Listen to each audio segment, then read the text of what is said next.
Hello, Lisa Hennessy from knitprayshare.com. I'm going to show you how you roll up a little ball of yarn. If you don't want to use a ball winder, because for something like this, if you use a ball winder, it's going to be pretty small and loose. So I like to pull my yarn from the center of the skein. So this is left over. But I take my hand, I'm right-handed, so of course it's my left hand, and I put it around my pinky and my thumb, just like that. And then I'm just going to do a figure 8.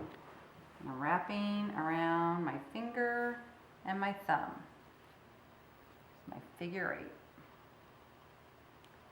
And I'm just going to do this until it gets really tight. And I feel like I've got a big enough chunk to fold in half. So here I am, my figure 8. Now I'm going to slide it off my hands, fold it in half, and then I just start rolling. Now I'm not sure if this is how everybody does it, but this is how I was taught by an elderly woman at my church 15 years ago, because I didn't want to spend the money on a ball winder. That's all you do. Just keep wrapping it, turning it around. Eventually it's going to, this piece of fuzz stuck in there.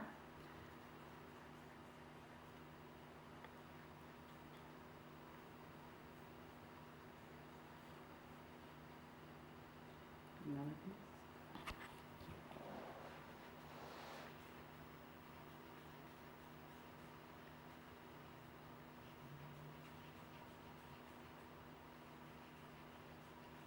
See this nice ball that it's making here?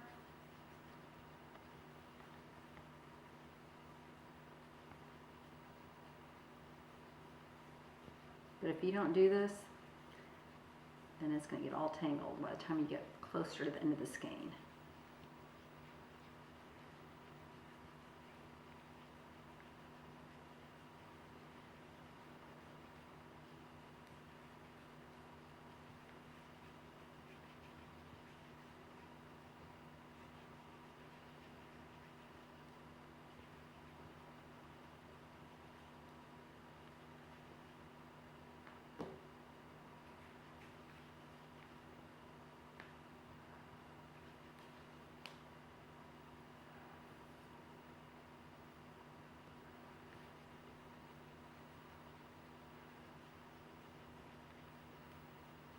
Now this is a nifty little trick that I was taught when you finish it up, because normally what I do is I'll stick them all in a basket and then guess what? They all get tangled up. So just go to your dollar store or Dollar Tree and get one of these inexpensive little hair clips.